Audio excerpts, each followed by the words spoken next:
Psaume 77, 78. La fidélité de Dieu face aux infidélités de son peuple. Première partie, proclamation de la parole de Dieu. Écoute ma loi, ô mon peuple, tends l'oreille aux paroles de ma bouche. J'ouvrirai la bouche pour une parabole, je publierai ce qui fut caché dès l'origine. Nous avons entendu et nous savons ce que nos pères nous ont raconté. Nous le redirons à l'âge qui vient, sans rien cacher à nos descendants.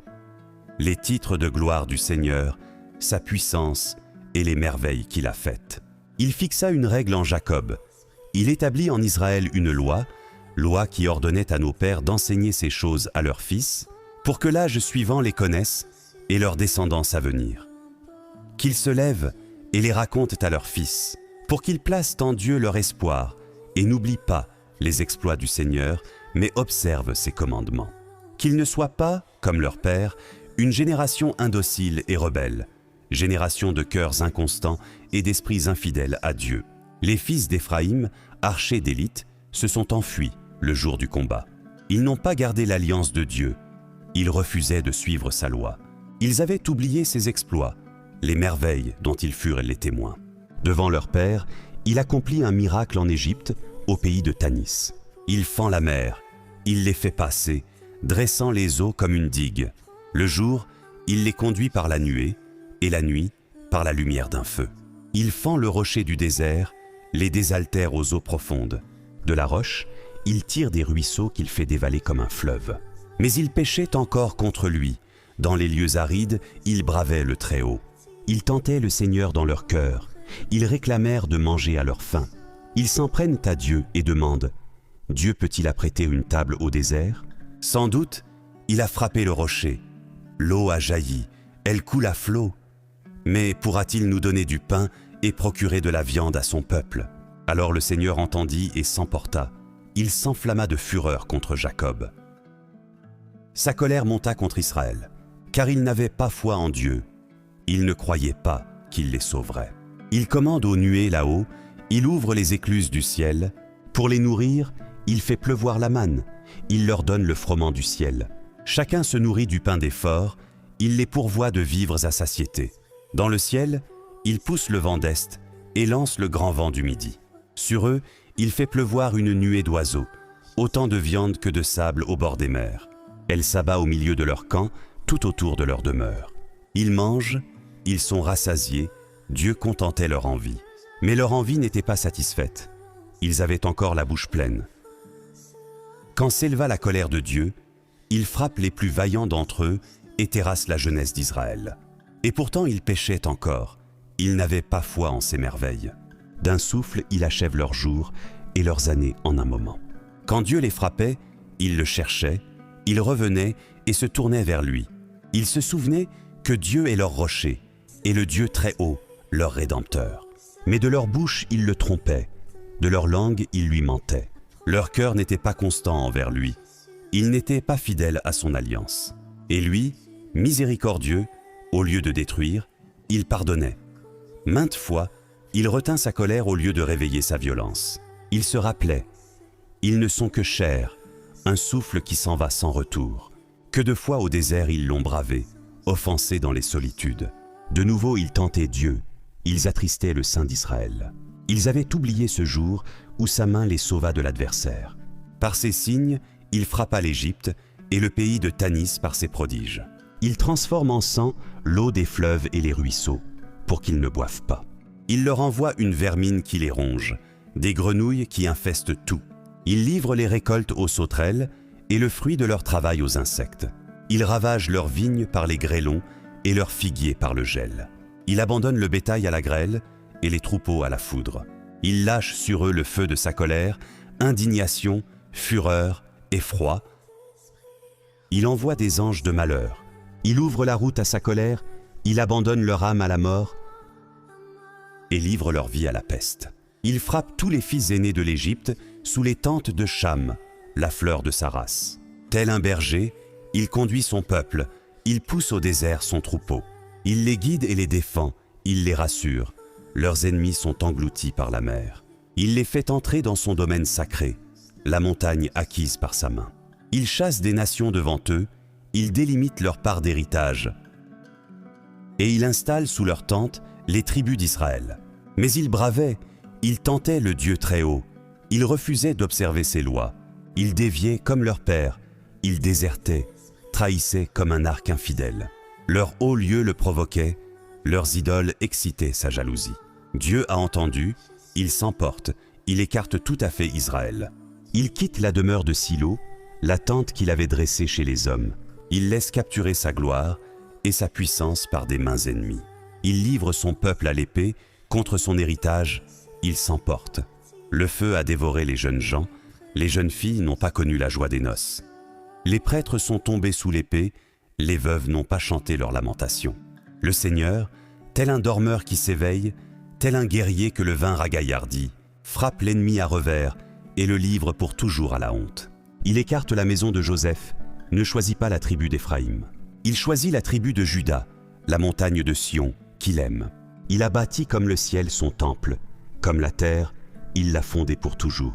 Il choisit David son serviteur, il le prend dans les parcs à moutons, il l'appelle à quitter ses brebis pour en faire le berger de Jacob, son peuple, d'Israël, son héritage. Berger au cœur intègre, sa main prudente les conduit. Deuxièmement, méditation de la parole de Dieu en 15 points. Premièrement, résumé du psaume. C'est l'un des plus longs psaumes historiques. Il retrace les principales étapes de l'histoire d'Israël depuis la sortie d'Égypte jusqu'au choix de David comme roi. Son objectif n'est pas seulement de rappeler le passé, mais d'enseigner les générations futures afin qu'elles demeurent fidèles à l'alliance. Le psalmiste exhorte le peuple à transmettre fidèlement aux générations futures les merveilles accomplies par Dieu afin qu'elles mettent leur confiance en lui. Il rappelle ensuite l'histoire d'Israël, marquée par une succession de bienfaits divins et d'infidélités humaines. Malgré les miracles de l'Exode, le passage de la mer Rouge, la manne, l'eau jaillie du rocher et la conduite de Dieu dans le désert, le peuple n'a cessé de murmurer, de douter et de désobéir. Dieu a exercé sa justice tout en faisant constamment preuve d'une immense miséricorde, pardonnant sans cesse à son peuple. Le psaume évoque ensuite les plaies d'Égypte, l'entrée en terre promise, les infidélités liées à l'idolâtrie, le rejet du sanctuaire de Silo, puis le choix de Juda, de Sion et enfin de David comme berger d'Israël. Cette histoire montre que, malgré les infidélités répétées de l'homme, Dieu demeure fidèle à son alliance et poursuit inlassablement son dessein de salut. Deuxièmement, les images, symboles et expressions expliquées selon la tradition catholique. Nous le redirons à l'âge qui vient. Cette expression souligne la mission de transmettre la foi. Dans la tradition catholique, les parents, les catéchistes et toute l'Église ont la responsabilité de transmettre les merveilles de Dieu aux nouvelles générations. La manne est le pain descendu du ciel pour nourrir Israël dans le désert. Elle annonce l'Eucharistie, le véritable pain vivant descendu du ciel qu'est le Christ. Le rocher frappé par Moïse est une figure du Christ. Selon saint Paul, 1 Colossiens 10, verset 4, ce rocher était déjà une annonce du Christ, d'où jaillissent les eaux vives de la grâce. Le berger, l'image du berger traverse tout le psaume. Elle désigne d'abord Dieu lui-même, puis David, et trouve son accomplissement parfait en Jésus, le bon berger. David représente le roi choisi selon le cœur de Dieu. Il préfigure le Messie, descendant de David, qui établira un royaume éternel. Troisièmement, enseignement doctrinal catholique. Ce psaume enseigne que toute l'histoire du salut est une œuvre de la fidélité de Dieu face à l'infidélité de l'homme. Dieu éduque progressivement son peuple, le corrige lorsqu'il s'égare, mais ne renonce jamais à son alliance. Il rappelle également que la mémoire des œuvres de Dieu est essentielle pour nourrir la foi et éviter les erreurs du passé. Enfin, il montre que toute l'histoire d'Israël converge vers le choix de David, figure du Christ, en qui toutes les promesses trouvent leur accomplissement. Le catéchisme de l'Église catholique éclaire particulièrement ce psaume. Catéchisme de l'Église catholique au numéro 1094. Les événements de l'Ancien Testament préfigurent le Christ et trouvent en lui leur accomplissement. Catéchisme de l'Église catholique au numéro 2226. Les parents sont les premiers responsables de la transmission de la foi à leurs enfants. Saint Augustin voit dans ce psaume toute l'histoire de la miséricorde divine, poursuivant l'homme malgré ses infidélités. Saint Irénée de Lyon enseigne que Dieu conduit progressivement son peuple jusqu'à la plénitude révélée en Jésus-Christ.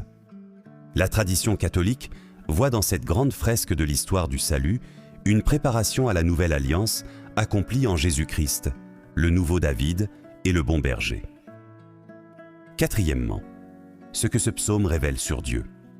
Ce psaume révèle que Dieu est le Dieu fidèle à son alliance, le Dieu éducateur de son peuple, le Dieu infiniment patient, le Dieu miséricordieux, le libérateur, le pourvoyeur de toute grâce, le berger d'Israël, le roi qui choisit selon son cœur.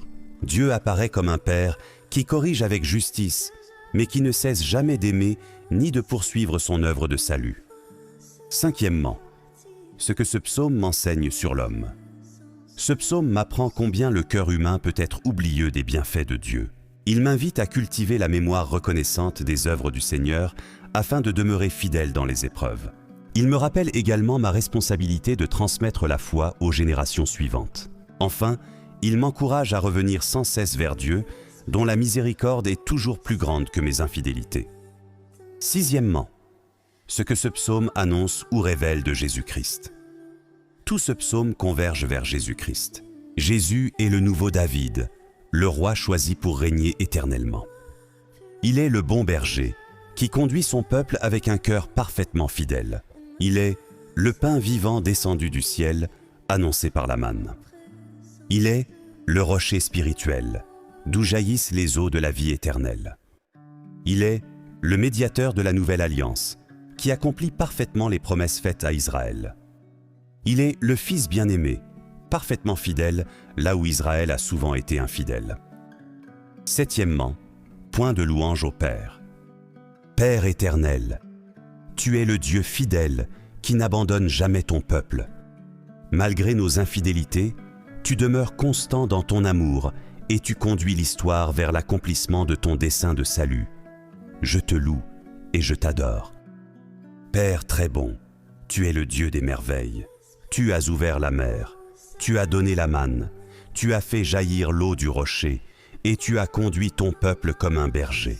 Tes œuvres proclament ta puissance et ta miséricorde. Je te loue et je t'adore. Père de miséricorde, tu ne te lasses jamais de pardonner. Tu relèves ceux qui reviennent vers toi. Tu éduques tes enfants avec patience et tu appelles chaque génération à transmettre les merveilles de ton amour. Je te loue et je t'adore. Huitièmement, point de louange à Jésus. Jésus, tu es le nouveau David, le roi choisi par le Père pour régner éternellement sur ton peuple. Ton règne est fondé sur la justice, la miséricorde et la vérité. Je te loue et je t'adore. Jésus, tu es le bon berger qui conduit ton peuple avec un cœur plein d'amour et de fidélité.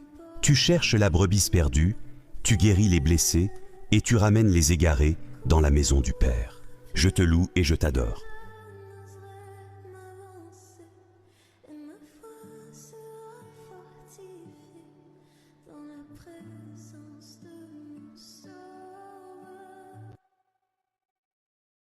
Je te loue et je t'adore. Jésus, tu es le rocher spirituel, d'où jaillissent les eaux vives de l'Esprit Saint. En toi, les âmes altérées trouvent la source qui ne tarit jamais. Je te loue et je t'adore. Jésus, tu es le médiateur de la nouvelle alliance, qui accomplit parfaitement toutes les promesses faites à Israël. Par ton sang versé, tu nous réconcilies avec le Père et tu ouvres les portes du royaume. Je te loue et je t'adore. Jésus, tu es le Fils bien-aimé, parfaitement obéissant au Père. Là où le peuple a souvent été infidèle, tu as aimé jusqu'au bout et tu es devenu la source de notre salut. Je te loue et je t'adore. Neuvièmement, louange au Saint-Esprit. Saint-Esprit, toi qui nous rappelles les merveilles accomplies par le Seigneur à travers les générations, qui grave sa parole dans le cœur des enfants et de leur père, qui nous conduit comme un bon berger sur le chemin de la fidélité, qui nous nourrit du pain descendu du ciel, qui nous appelle sans cesse à la conversion par ta miséricorde et qui fait grandir en nous une confiance inébranlable en Dieu. Je te loue et je t'adore.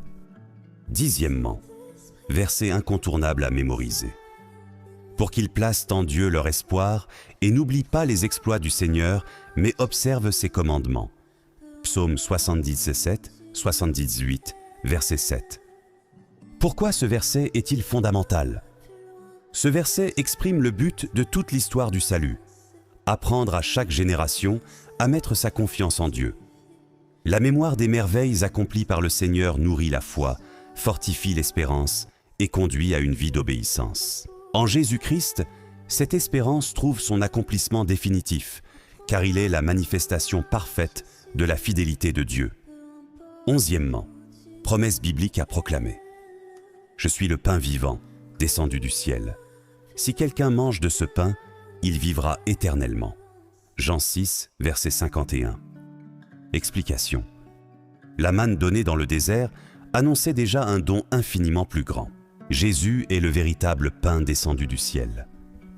Dans l'Eucharistie, il nourrit son peuple de sa propre vie et lui communique la grâce nécessaire pour marcher jusqu'au royaume. Cette promesse nous assure que celui qui demeure uni au Christ reçoit dès maintenant la vie divine et possède l'espérance de la résurrection. Prière de proclamation. Seigneur Jésus, tu es le pain vivant descendu du ciel. Nourris mon âme par ta parole et par ton Eucharistie. Garde-moi fidèle à ton alliance et conduis-moi jusqu'à la vie éternelle. Amen.